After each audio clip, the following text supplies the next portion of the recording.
Hello friends, तो आज हम देखने वाले क्लास 12th मैथ्स का एक बहुत ज़्यादा ही मोस्ट इंपॉर्टेंट टॉपिक। ठीक है, आपको पता है अवकलन के सवाल एग्जाम में बहुत आ जाते हैं। ठीक है, तो आज हम अवकलन के सवाल कैसे लगाए जाते हैं बहुत ही आसानी से आपको बताएंगे। ठीक है, क्योंकि अवकलन वाले सवाल बहुत ज़्यादा एग्जाम में पूछे जाते हैं।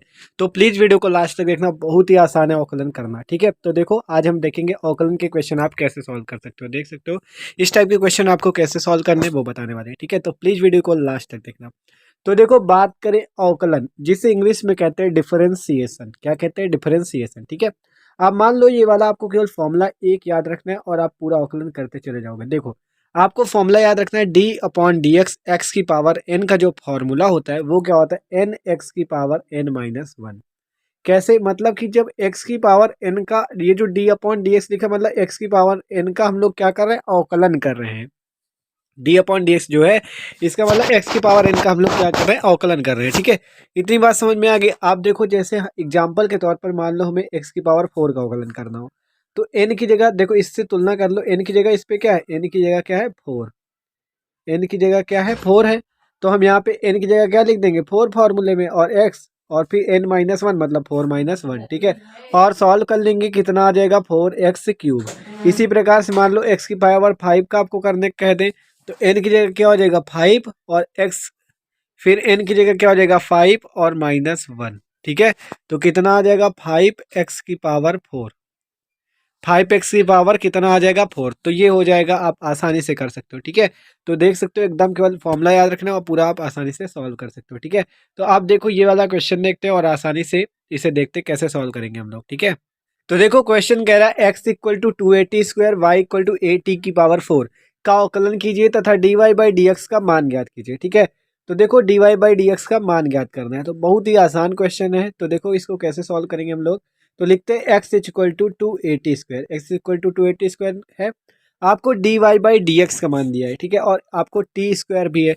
तो देखो सबसे पहले क्या करते हैं हम लोग, इसका टी के सापेक्ष कर देते हैं अवकलन। ठीक है, हमने टी के सापेक्ष इसका अवकलन किया तो डी बाई डी टी। देखो अभी ऊपर देखा था एक्स के सापेक्ष अवकलन किया था इसलिए डी अपॉन डी एक्स लिखा था, यहाँ टी के सापेक्ष कर रहे इसलिए डी अपॉन डी टी।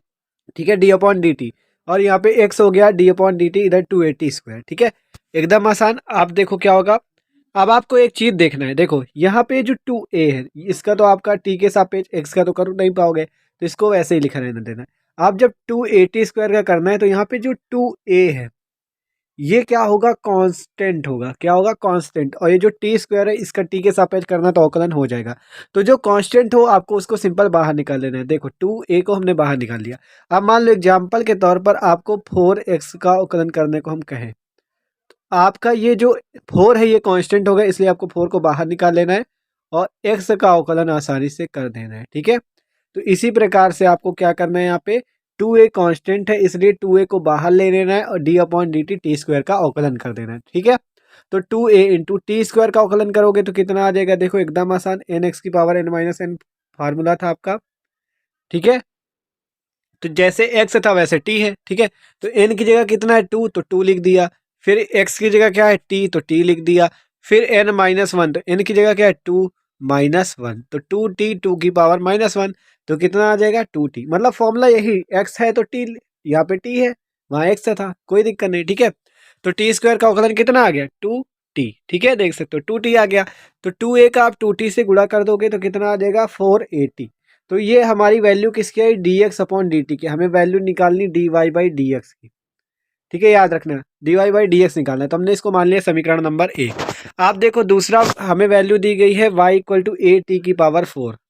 तो देखो अब इसे सॉल्व करते हैं, y equal to a t की पावर फोर। तो देखो इसका भी टी के सापेक्ष अवकलन कर दो, तो d by d t y equal to d by d t a t की पावर फोर। अब यहाँ भी ए क्या है? कांस्टेंट, क्योंकि टी का टी के सापेक्ष करना है। ठीक है, तो ए क्या है? कांस्टेंट। उसी प्रकार ए को बाहर ले लेंगे, ए को बाहर लिया, D by d t T की पावर फोर। अब इसका भी आसानी से आप कर सकते हो। देखो एन एक्स की power n minus one formula होता है ये, है ना? एन एक्स की पावर माइनस वन होता है, तो टी की पावर फोर है तो कितना हो जाएगा? फोर टी की पावर एन की जगह फोर माइनस वन, तो कितना आ जाएगा? Four T cube. ठीक है, फोर टी क्यूब आ जाएगा। तो बस आसानी से फोर टी क्यूब लिख देना। देख सकते हो आसानी से हमने निकाला हुआ है। यहाँ पे टी की पावर फोर का four T four minus one, और फोर माइनस वन आप कर दोगे तो थ्री आ जाएगा, तो फोर टी क्यूब का ए से गुणा हो जाएगा तो कितना आ जाएगा? Four a t cube. देख सकते हो फोर ए टी क्यूब आ गया। तो ये आपका क्या आ चुका है? D y by d t, और d x upon d t की वैल्यू हम ऊपर निकाल चुके हैं, d x upon d t की वैल्यू ऊपर निकाल चुके हैं। अब हमें आंसर क्या लाना है, d y by d x के पदों में। तो हम क्या कर देंगे, इस समीकरण को इसमें भाग दे देंगे। क्यों? क्योंकि हमें पता है डी वाई इसमें है, डी एक्स इसमें है, तभी d y by d x आ सकता है। इसलिए देखो हमने क्या कर दिया, समीकरण एक, आपका समीकरण 1/2 कर दिया, सॉरी यहाँ पे 2/1 लिख लेना, ठीक है। समीकरण 2 में 1 का भाग देना है क्योंकि इसको ऊपर लिखा है। तो d y by d t equal to 480 cube था, और उसमें क्या था, d x upon d t कितना आया था, 480, जो समीकरण 1 था, ठीक है। समीकरण 1 कितना आया था, d x upon d t 480, ठीक है। D x upon d t कितना है, 480, तो आपको 480 लिख देना है, और d y by d t 480 cube. तो 4a से 4a कैंसिल, t से इसकी एक पावर कैंसिल, तो टी स्क्वायर बचेगा, इधर बच गया टी स्क्वायर, और इधर डी टी से डी टी कैंसिल, तो कितना आ गया, d y by d x. तो देख सकते हो आसानी से आप d y by d x की वैल्यू निकाल सकते हो, ठीक है। तो देख सकते हो क्वेश्चन आपका इंपॉर्टेंट और एकदम आसान भी था, ठीक है। तो देख सकते हो, ठीक है। तो भाई अवकलन करना एकदम आसान, क्यों, ये फॉर्मूला आपको याद रखना है और आसानी से कितनी भी बड़ी संख्या का अवकलन कर सकते हो, ठीक है। तो वीडियो अच्छा लगा हो तो प्लीज लाइक भी कर देना। Okay, thanks for watching this video.